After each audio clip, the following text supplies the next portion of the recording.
Over the course of playing this game since launch, I've come to realize something about what Kuro has been doing in Wuthering Waves. I think they're trying to create the perfect petite waifu. I mean, we already have one in 2.x, but I guess in 3.x there needs to be another one to compete against the current short queen. Tell you what, at least this time around, the camera angles are not as unflattering compared to what happened with Carlotta. But hey, since it's the new patch cycle, I guess it's time to change things up, so there we go. Way to start the year right. So anyway, what's up with 3.0? Well, honestly, it's kind of hard to say. I really want to say that it's good, but something about this patch makes me feel that it's much more complicated than saying it's good or bad. It's kind of frustrating to think about because there are some really amazing things they've done in 3.0, but at the same time, the feel-good sentiments that I have for this version gets overwhelmed by something concerning that I just cannot ignore. So let's talk about it, the stuff that I'm a fan of and the stuff that I find to be a little bit troubling in this patch. Starting with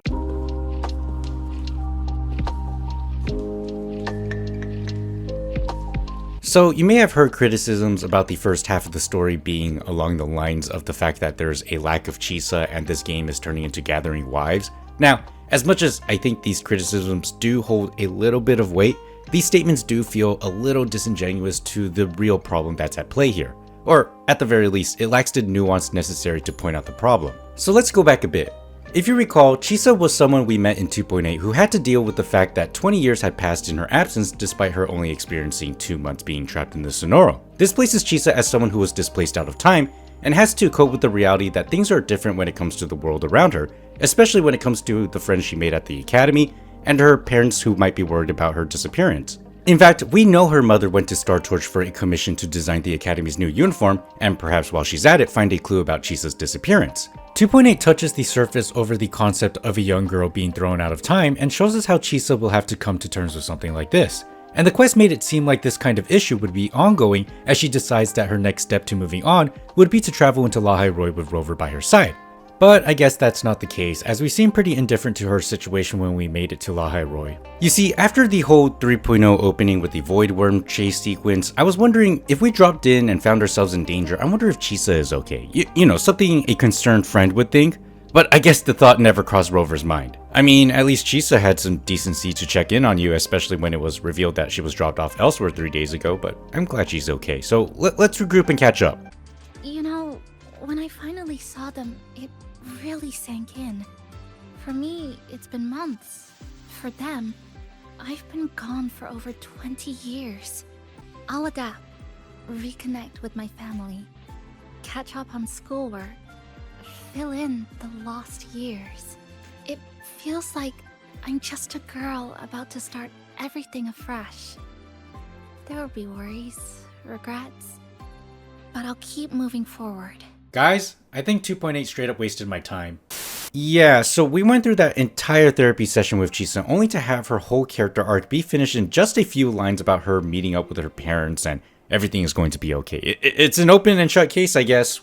Yay! Like, in my mind, not only was I hoping to see Chisa find her closure, but I was also hoping that Chisa would come along for the ride because we already connected as friends, and it would be nice to watch her character continue to grow as we take on whatever comes at us in Lahai Roi, alongside the new characters we'll end up meeting, which didn't happen. Now, if you don't care for Chisa, I guess that's okay, but the thing was that I was invested in Chisa and everything surrounding her, so when we finally got to this moment, I was disappointed. This whole thing felt like a move to push Chisa out of the story so Linnae can take center stage. And you know what? I kind of figured that this kind of thing was going to happen anyway. You see, this has been something they've been doing in the latter half of 2.x ever since they got rid of companion quests and decided to merge the main story with the character story. This in turn made it feel like we're character hopping from one character to the next after every story. At first, this wasn't that big of a deal, but as we progressed further into the latter half of 2.x, sections where the story would break off to the side and clear everyone out so that way one character can have a dedicated moment would become more blatant. And then when it's time to move on to the next story, the previous character that you did a quest with will either evaporate or be off to the side and have the bare minimum amount of presence in the story. It's why these stories could feel a little disjointed. Like, it's okay to have multiple characters have the same amount of presence. I actually don't think it takes away from any of the characters. If anything, it adds to them, as we would get to see more interactions between each of the characters that would be involved in the story. Remember 2.0? We traveled with Zanny and Peeps for a while, and then we were passed on to Carlotta and the Troop of Fools. The story felt more cohesive and everyone had an equal amount of time and impact in the story leading up to the final clash of everyone coming together to beat the big bad, which was absolute cinema. Unfortunately, ever since Kuro changed the formula by merging companion quests with the main quest, forcing screen time at certain points of the quest to showcase their latest and greatest, I don't think we'll ever get that story structure ever again. But hold up, if this has been happening since, let's say 2.4, why is this such a big deal now? Well, the reason is actually pretty simple. It's because the character arcs featured in the stories post 2.4 have the bare minimum amount of depth as their arcs start and finish within that same story. And when we meet up with these characters again, they act as if they've reached some sort of perfect ending where all of their problems have been resolved and it doesn't leave any room for the character to grow any further. Like, Augusta has solidified her position as the F-word when becoming the hero of heroes, so I guess the drama with the Senate was kinda pointless. Yuno is friends with Augusta again without any issues after the whole chaos thing. Sure, Lupa is the champion of the Aegon, so now she sees us as a rival worth catching up to. Cool. Like, I feel like some of these characters stop being interesting after their stories. But when we look into Chisa's character arc, there seemed to be a bit more promise that she might not end up like the previous characters as her turmoil was mostly built in 2.8, and it was complex enough to be made into an ongoing situation that would lead into 3.0, potentially making her character development extend further beyond her own patch. But instead, what we got was a conclusion that was effectively a very swift and easy happily ever after. And here's the thing, the content of the resolution itself isn't the issue. If anything, what Chisa said makes sense. The real issue is mostly rooted in how it was presented and how swift her story came to that solid conclusion, basically treating it like it didn't matter. I mean, this whole interaction is skippable. But to make matters worse for her, she also gets completely sidelined to the point where she barely shows up as a cameo with no impact to the story. And it's a shame that she got sidelined in this matter, because think about it. Do you know who else would be a character who is in a similar position that is displaced out of time? Rover. Despite Rover's situation being on a larger scale compared to Chisa, this kind of connection makes so much sense, and it has so much potential to evolve Rover's character in how they deal with their current predicament. But who cares, let's just push her out of the way because she isn't selling anymore, so her character doesn't deserve to be treated with any respect, right? Look, as I mentioned earlier, I saw this coming from a mile away, but it doesn't change how upsetting it could be when a character's depth gets shallowed out by the story structure. Don't get me wrong, it's nice for efficiency's sake. In fact, there are times where I really like it when they merge a character story with the main story like for Lova's quest. But I think there are times where the story might benefit when it's separate and instead allow the world to organically come together instead of zeroing in on the newest banner character. But here's the thing, as much as I like companion quests and would like to think that it's a potential solution, I doubt it'll ever make a return because of how poorly it was received in previous iterations. So let's say that companion quests are not an option and it's off the table. Fine, let's work with what we got. The best solution I could think of is just to allow other characters to exist and contribute to the story on a larger scale, while still maintaining the spotlight on whoever they feel needs that spotlight for the patch, similar to how 2.0 was executed. And instead of writing the story for the character to have a full and complete arc in one patch, leave a little space for them to continue to grow, and have other character arcs affect other characters' growth. You see, life never operates in a vacuum, and people develop simultaneously. These characters don't need to pass the baton and say, hey, it's your turn to develop. What needs to happen instead is rebalance how the spotlight gets shared among the cast to make things feel more organic. But if nothing changes, then I guess we're just going to have to accept the fact that the prevalence of some characters in the game will only be limited to one patch.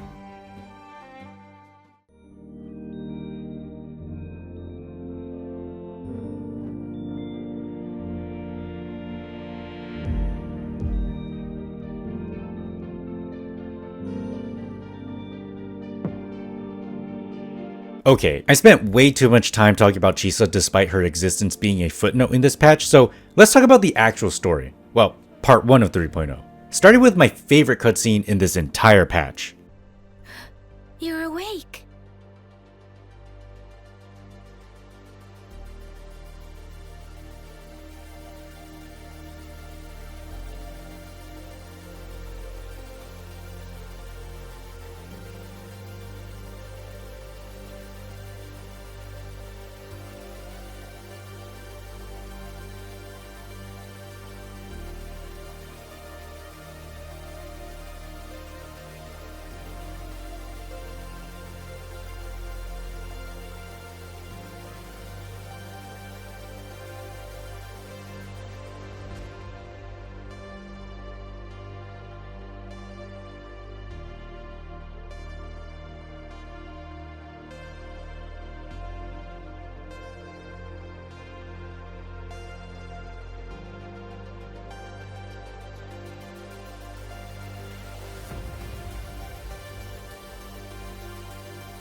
chills.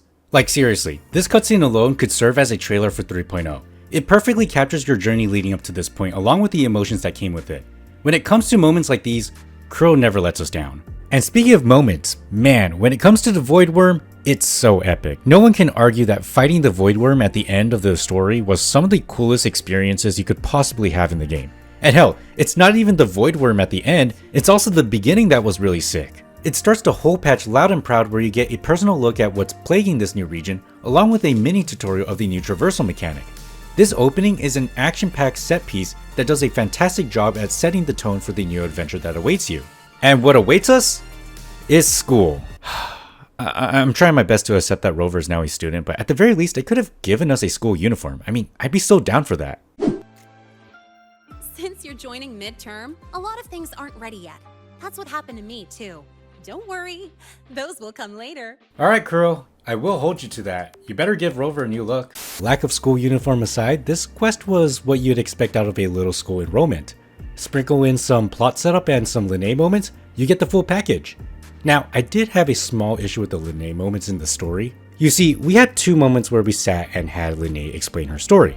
And when we had the Linnae moment for the second time, I felt that it wasn't exactly appropriate in terms of timing because it seemed like we were in a rush a few minutes ago when investigating the oncoming disaster. But the more dead weight I pick up here, the more I realize how much this place means to me. Wait, I'm sorry guys, is this even the right time to do this? I'm going to admit it. Fine. No time for games with an emergency looming. Now, as I mentioned earlier about the story structure, for the case of Linnae's story, it once again affects how her story plays out, which is that it's an open and shut case. And I really do think that the potential of Linnae was cut short. The idea of her stealing the admission to the academy and sort of working with the Fraxidists almost under duress is interesting. But that whole thing was resolved rather quickly. I think it would have been more interesting to shift her place in the story and keep her on as a double agent instead. But I guess we'll just have to have her be compromised and put a complete close to her story. It's frustrating really because these characters have a lot of depth, but a lot of these stories seem to only scratch the surface. I want to know more about Linnae. I want to see where her character will develop moving forward in the story. But it appears there's nothing left to explore for her character. But hey, you know what? Linnae is not Chisa, so maybe in part 2 they'll surprise me, right? Right?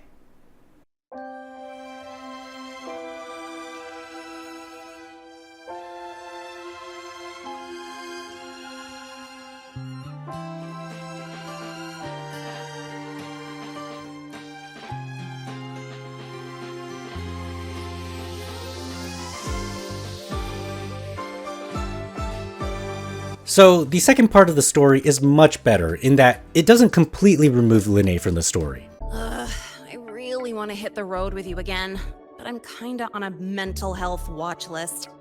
If I break even one tiny rule on day 1, Miss Lucilla will be dragging me in for a friendly chat. Of course, there's always a reason, isn't there? Okay, so let me start off by saying that I like Mornier. This story does treat her with respect and doesn't completely zero in on her hardship as a handicap, which is really good. But when we put that aside and examine Mornier through her interactions with Rover in this story, it's kind of, well, I see what they're going for. I think the best way to contextualize what I really think about this is asking the following question. As of this moment, do we see the value of Rover being a student at Star Torch Academy? At the moment, I don't think I do. I have yet to see any reason as to why this was the best direction they wanted to take Rover's character. If it were up to me, I would rather have Rover be a Blackshores consultant. That way, Rover would have access to more resources in the academy, which makes sense considering that the Blackshores seems to have some influence regarding the safety of the methods used in the academy's experiments. And let's say that through this, Rover is still blocked off by some kind of function inside the academy. Then we can chalk that up to some shady classified business that might be worth investigating.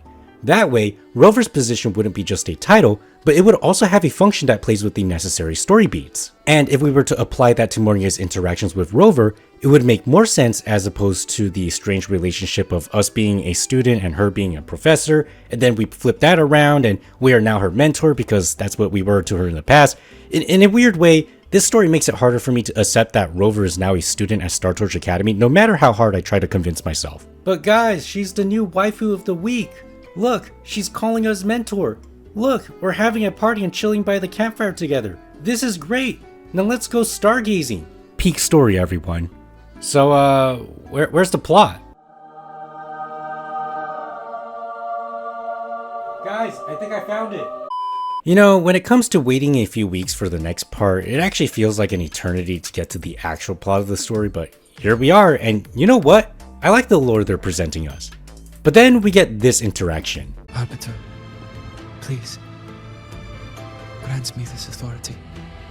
Sure, why not? So, I guess that's it, right? Problem solved? I don't know, this kind of felt like a throwaway interaction with barely any build-up. I just met the guy for a few minutes, and then all of a sudden I'm presented with this choice that I had no idea Rover was capable of making. I guess we have to assume that this situation is similar to Jue, but I don't think anything in this story hinted that we had any connection to the Heliogyre other than the fact that we were part of the prophecy in the Fractured Records. It's weird, and I feel like something is missing here. But speaking of missing,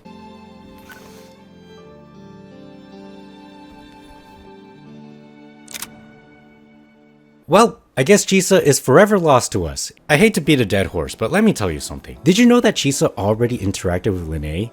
It's all relegated to a side quest, which isn't a bad thing until you realize that most people didn't even know that this interaction happened, and to make matters worse, it was all off-screen in a text. Yeah, Chisa got sidelined in a side quest. At this point, I don't even think it's a writing issue, I think someone really hates Chisa. And let's go back to Linnae for a second here. Linnae sort of did and sort of didn't get sidelined in Mornier's story.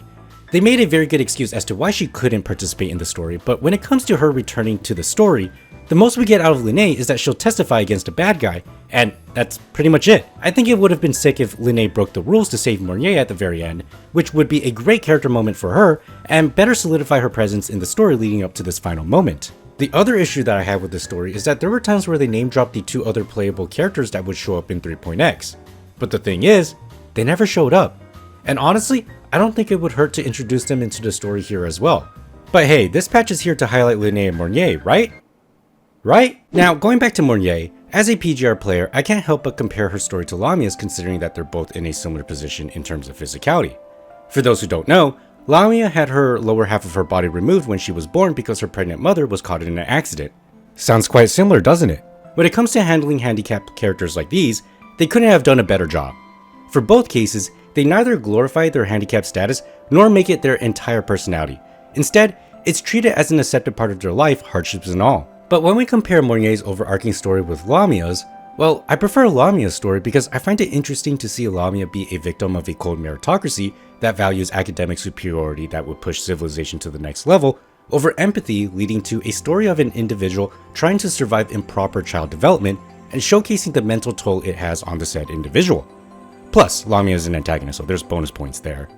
And by the way, that's only scratching the surface. PGR dives into other themes surrounding Lamia that greatly drives her character development like survivor's guilt and the desire for acceptance, giving us the opportunity to watch a character change and continue to change in ways we cannot imagine as the story moves forward.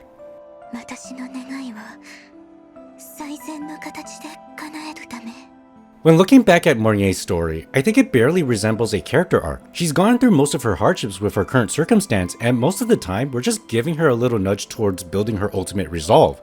Like, her backstory is compelling, but beyond her backstory, there doesn't seem to be a lot to work with. Which actually leads into my next point. You see, I've heard that there are some people out there who aren't really vibing with the shift back to this sci-fi heavy setting. But here's the thing, I actually don't think they gave the sci-fi genre a chance because I don't think the main story leaned hard enough into the sci-fi genre. Don't get me wrong, the story does have sci-fi elements, but I feel like what we've seen so far is the spectacle of sci-fi, not necessarily the societal ramifications that could be the driving force of a character's development. Something along the lines of how Lamia was affected by the circumstance of being born in a floating man-made city housing the world's top scientists. But here's the thing, they did do that in 3.0, but it's not in the main story. It's actually somewhere else.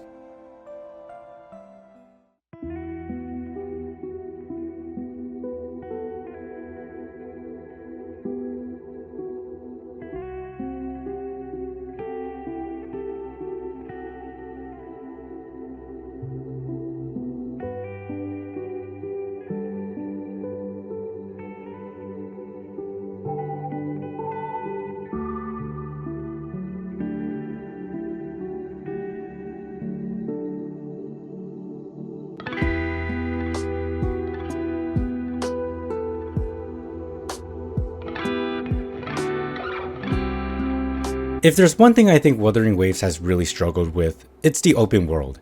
It's not that the world itself looks bad. In fact, I think that every region they've released so far has been wallpaper worthy, and Lahai Roi is no different. In Lahai Roi, you can see the clash of science and nature on full display here. It's a land fractured by a giant greatsword looming over the world along with the monolithic alien-looking cliffs circling the map, all the while having a scientific civilization built on top of it. Not to mention the native Roya camps and exoswarms scattered all over the place. The visual storytelling of the open world is simply immaculate.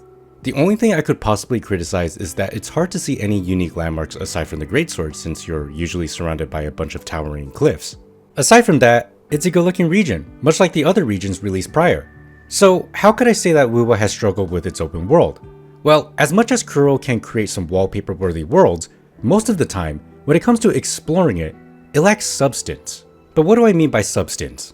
What I mean by that is content that makes the world feel alive and pulls you in with its depth. It should have nothing to do with a scavenger hunt for chests and collectibles. It should be much more meaningful to your experience. You should want to learn more about the world. You should want to interact with the world itself. You should want to impact the environment around you. The world shouldn't be just a pretty sandbox with a really cool skybox that you can stand in.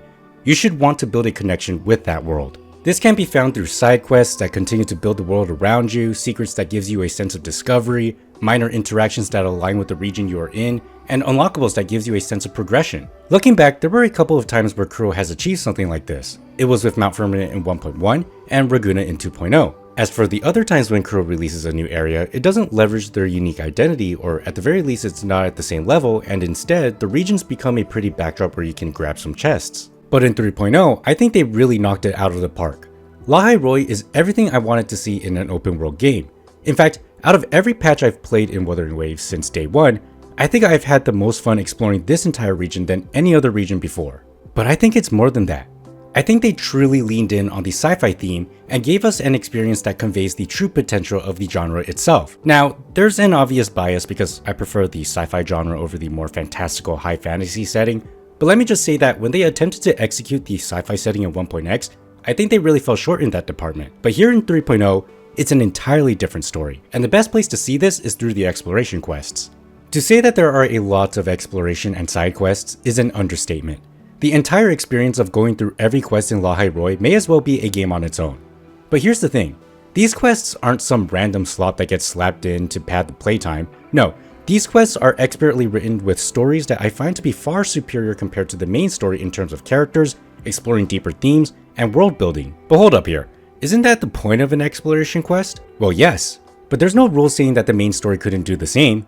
Besides, the main quest is what most people will be experiencing, and the side quests are usually perceived as optional or worth a skip, which is fair when you see that there's no voice acting and that these quests aren't as visually stimulating compared to the main story content.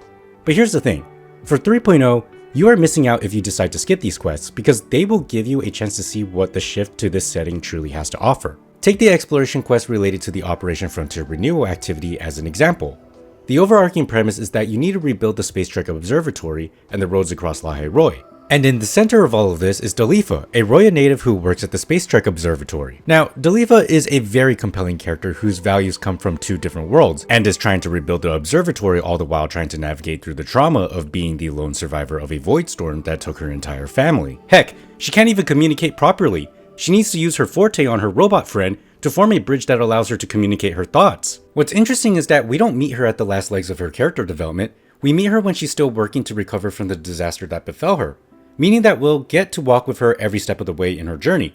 Compare that to Mornier's quest where Mornier has already overcame basically the majority of her hardships, and all Rover needed to do was give her the final push to do the thing at the end. Again, I like Mornier and her backstory, but in the actual story there wasn't really much left to work with, and when it came to the Roya tribe, it barely even scratches the surface of the relationship between the Space Trek Collective and the tribe. But you get the idea. These side quests are on another level, tackling themes that I didn't expect to find in something anyone could possibly overlook, like a quest where you collect stickers for a little girl only to find the tragic truth behind it all, or a quest where you get to enjoy school life with a fun little club chasing the supernatural, which eventually took a mysterious turn, or a quest completing a robot's bucket list and reaffirming the meaning in its life, Or a quest where you help shepherd a Soliskin who lost its memories and contemplating the idea of whether or not it's okay to investigate your origin. Each and every one of these quests have something to say, and it really brings out the most of this new setting, but it's not only that. They create a lot of substance in exploration by encouraging you to explore the map and have you interact and change the world around you. You get to rebuild roads and the observatory, which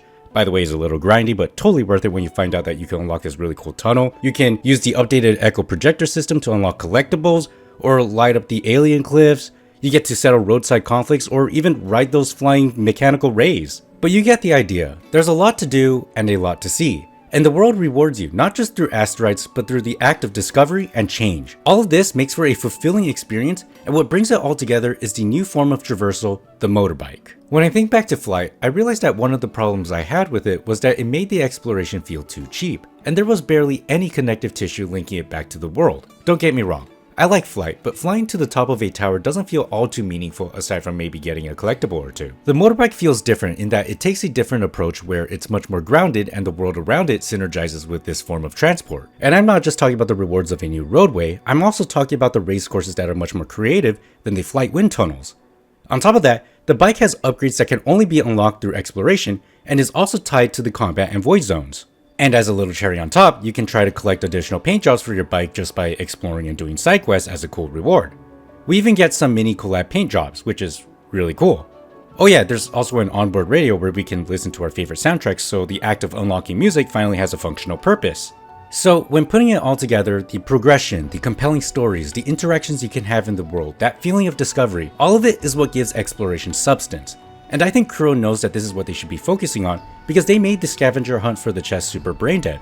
So if there's anything I think was a massive improvement in Wuthering Waves version 3.0, it's definitely the open world.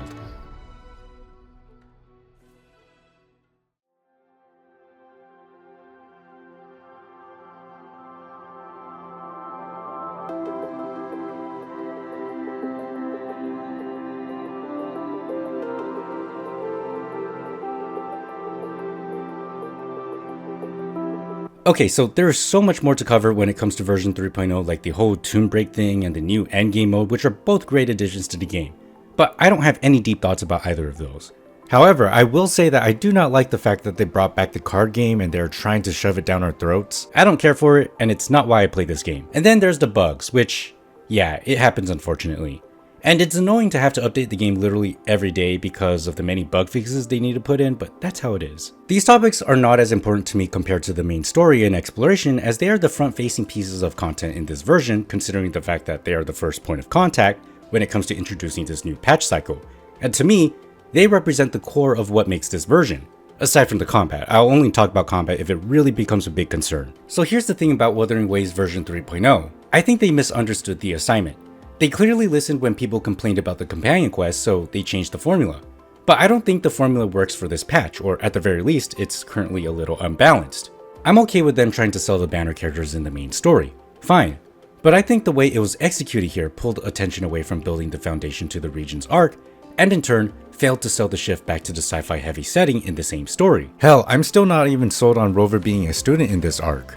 What's ironic is that most of what they should be selling at the front was relegated to the exploration and side quests. I think 3.0 possesses great ideas, but the main story structure only allowed them to barely scratch the surface of these ideas, and somehow they managed to make it feel like an isolated companion quest more so than a main story. The problem is that to the casual audience, the main story is going to be the first and in many cases the only piece of content they'll find themselves engaging with.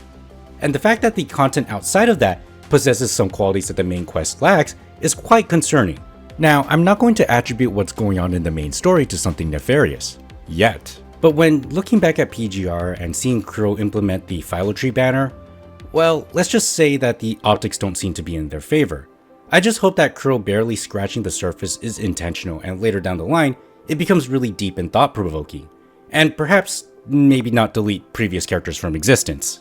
Anyway, that's all I have to say about 3.0. This one is a big one, and I know I didn't cover everything, but I wanted to cover the stuff that stood out to me. So there you have it. Way to start the year. With all that said, thanks for watching, and if you like the video, do leave a like, and if you subscribe, you'll win your next 50/50 for iMyth. Alright, I'll see you all in the next one. Bye!